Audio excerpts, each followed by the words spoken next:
Once with kids it was all sex, drugs and rock and roll, but that's so yesterday.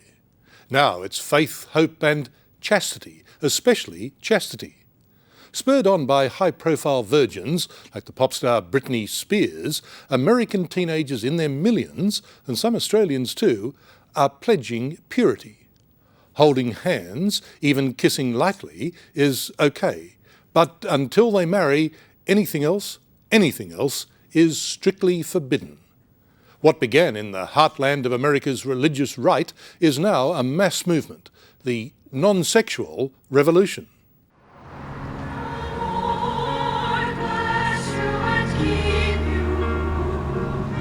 You're about to commit to something that you will never regret. We commend you for your choice. We give you this ring. We give you this ring. These are not marriage vows, rather they're chastity vows. May it be a constant reminder of your commitment of purity. of your commitment of purity.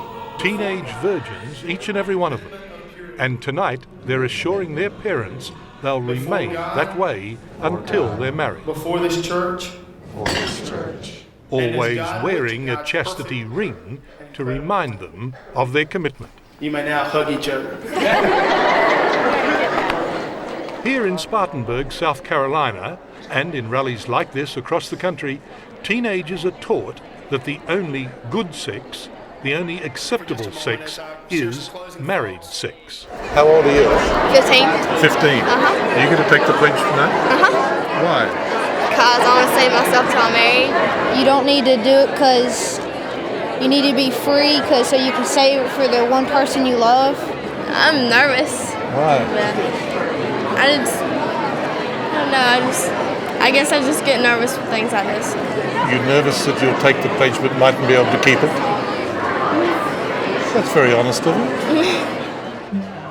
The teenagers were urged to sign cards pledging virginity until marriage.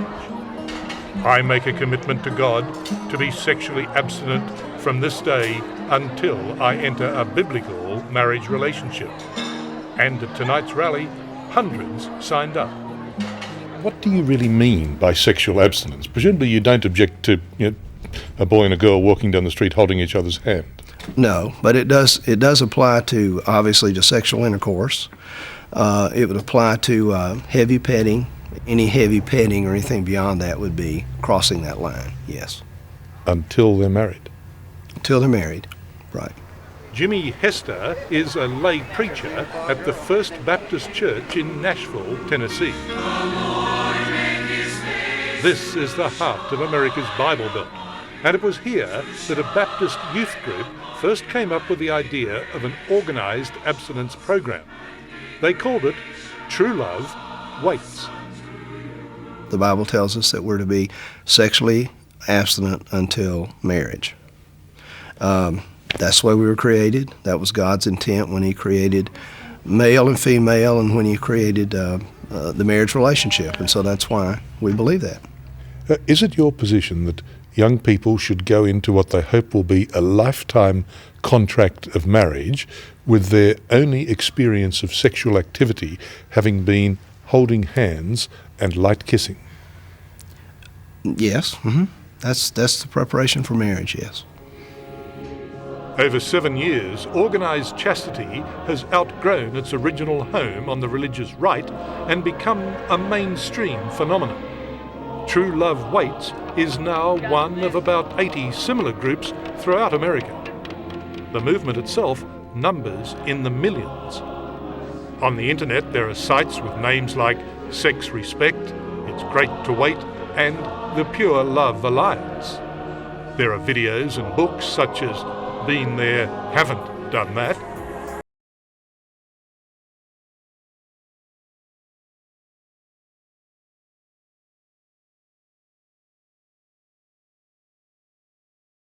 Team USA, who won the title in part by parading her chastity. I was competing for the title, and in competing we needed to develop a platform, something that we were really interested in. And what age were you now?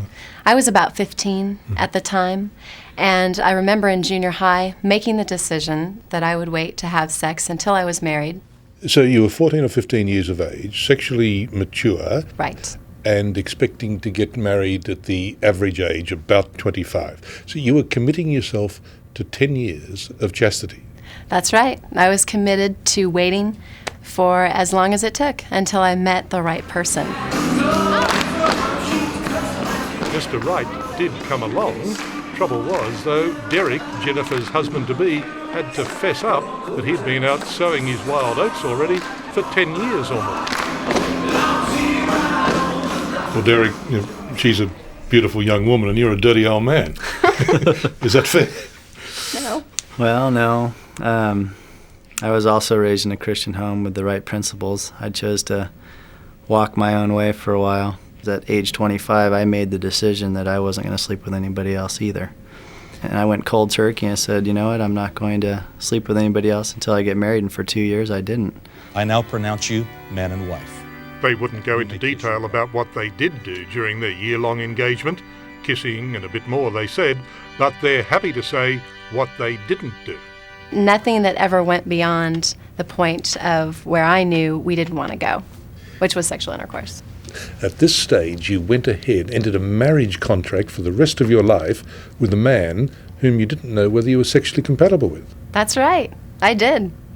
Wasn't that a terrible gamble? No, not at all. It wasn't.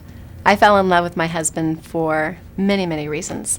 And if you look at the marriage relationship and the percentage of that time that's actually spent in bed, so many other things are important. We had the friendship. We had a spiritual compatibility. I guess for lots and lots of people, parents especially, whether pledging is good, bad or indifferent is really beside the point. What matters to them is, does it work?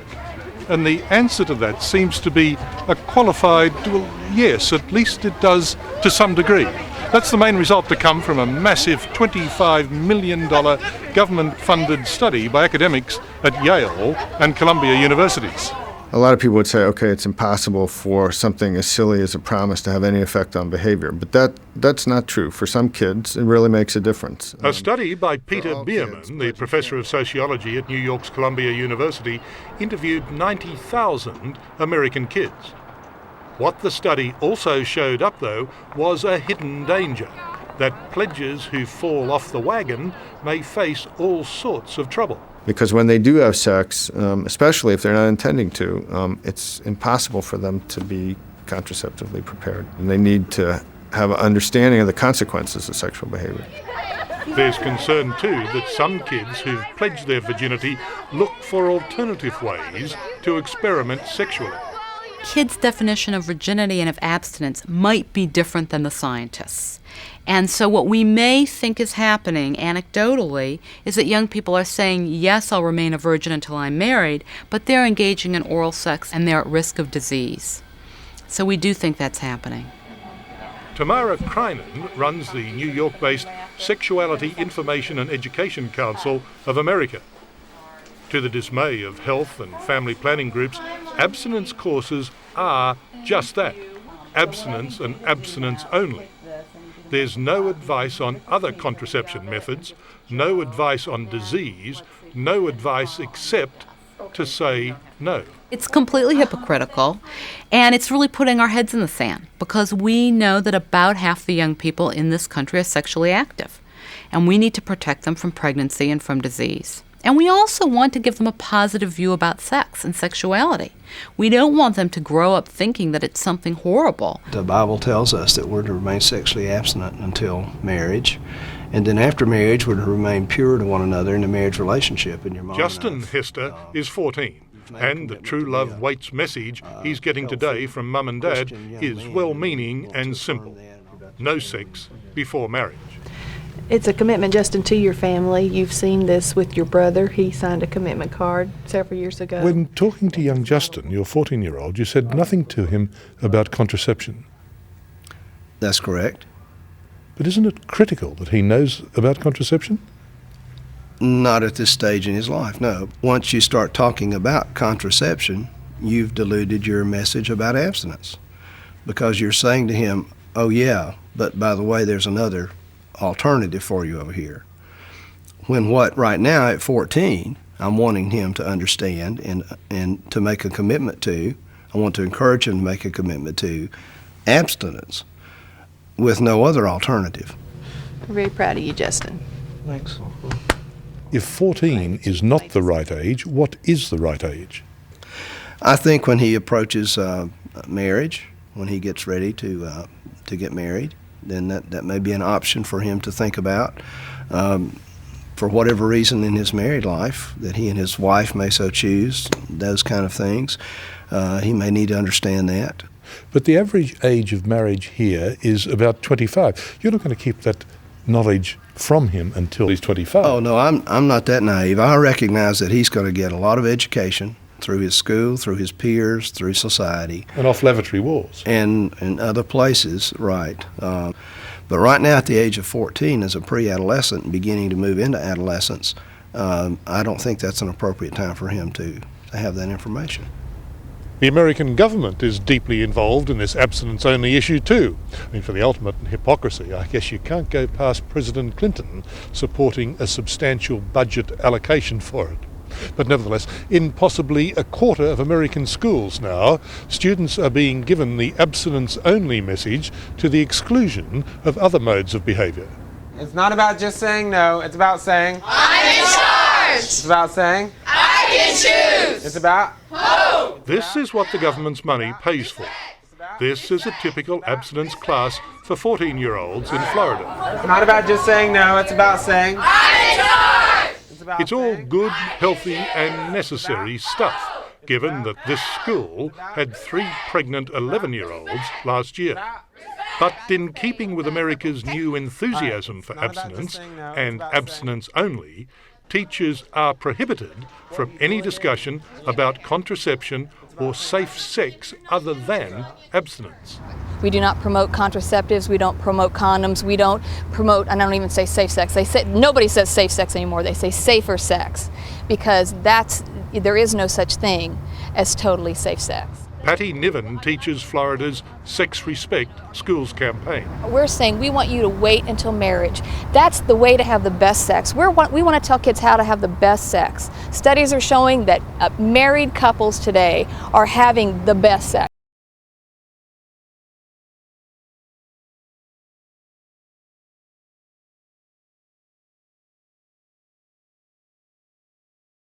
Particularly. We have a number of incredibly sexy young men.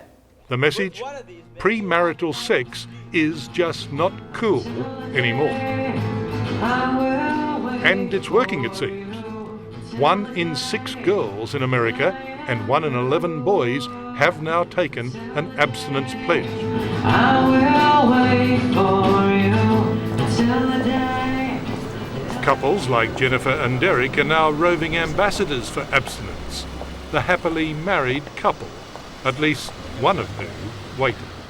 Really, there's a lot of emotional situations there that I think young people aren't ready to handle. So I would always encourage them in saying, gosh, you know what, a condom, you're not going to find one big enough to protect your heart. So though physically they may think they're ready, they're not in a lot of other ways. And they have so much ahead of them in life. So no, I don't think that it's unreasonable to say at 14 or 15, you've got another 7, 8, 10 years.